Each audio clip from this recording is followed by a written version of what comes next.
Hinahabol ni Mike at Dottie ang oras noon. Mag-aalas 8 na at isang oras na lang magsasara na ang pupuntahang grocery. Dali-dali silang sumakay ng jeep, di alintana ang anumang bagay sa kanilang kapaligiran.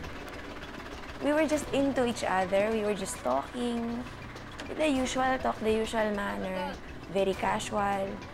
Not thinking about anything else. Kasi wala naman talagang kasuspicious nung time na yon.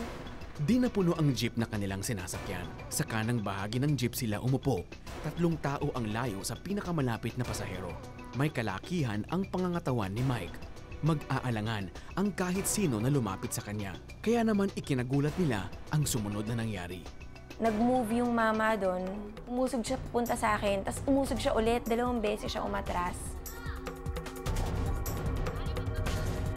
Akala ko snatcher.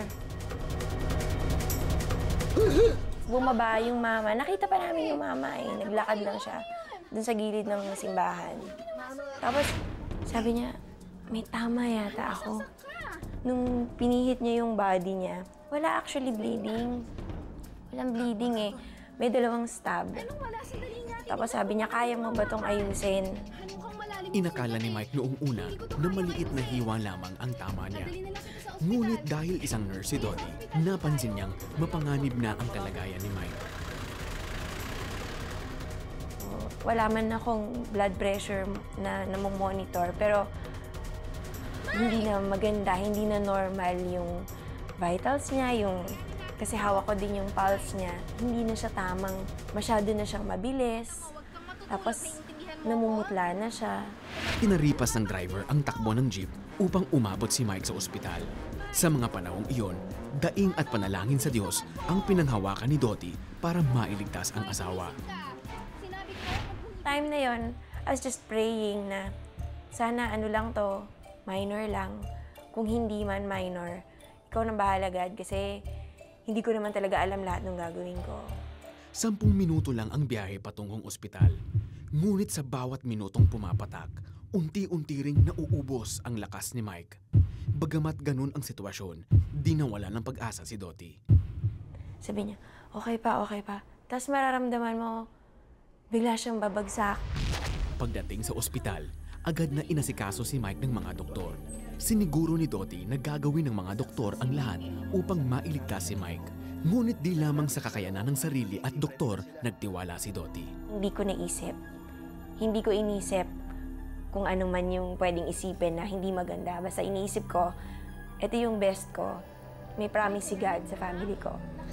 Mangyayari yun.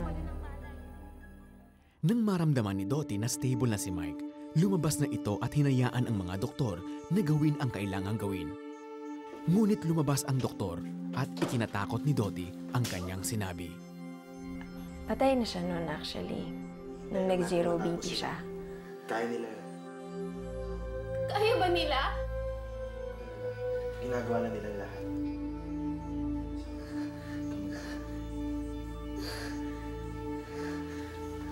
Patay na siya nung time na yun.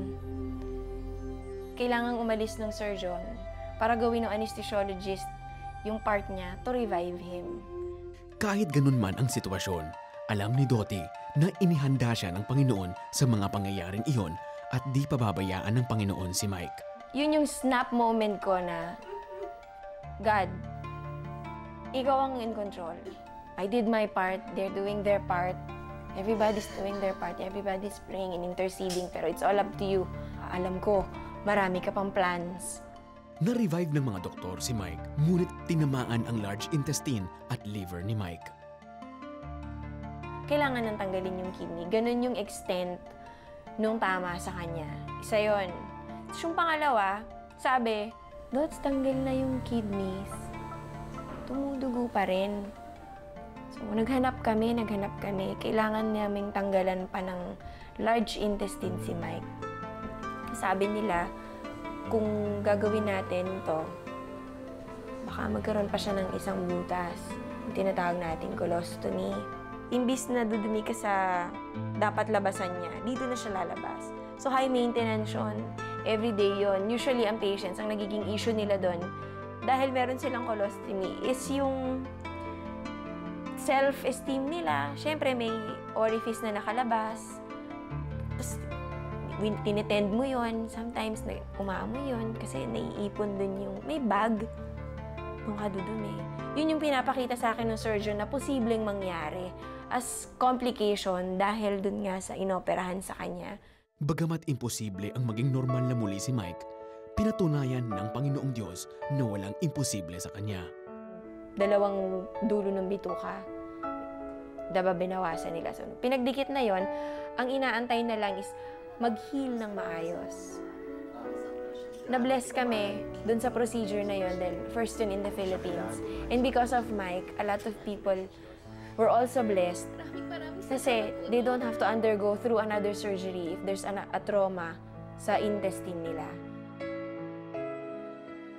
Bagamat naging mahirap ang pagaling ni Mike, himalang nabawi ni Mike ang kalusugang muntik nang ipagdamot sa kanya ng sakunang naganap. Para kay Mike at Dottie, di matatawaran ang pagpapala at himalang ginawad sa kanila ng Panginoon. Absolutely a second chance at life. And it serves as a milestone in my life that I can go back to.